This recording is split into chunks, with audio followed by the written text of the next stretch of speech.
Okay, on display here we have a Tesla universal wall connector.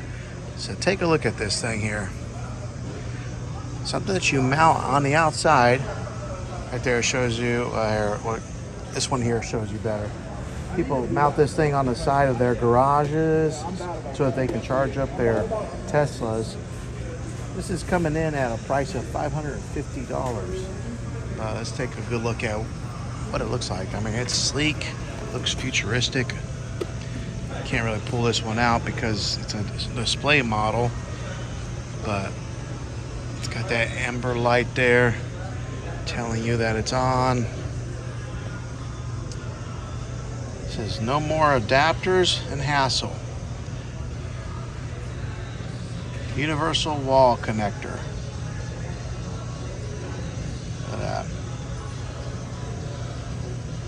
There it goes. It's showing you how it pulls out just like that, and then you plug it into your car, and that's how you charge it up.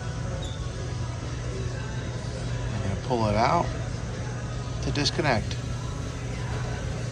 and then hang it back up. It says fast charging for any electric vehicle for homes, offices, retail spaces, and more. So you don't have to really necessarily go to a Tesla charging station. You can just buy one of these for $550 and make a Tesla charging station at your home or wherever you need it. Real interesting.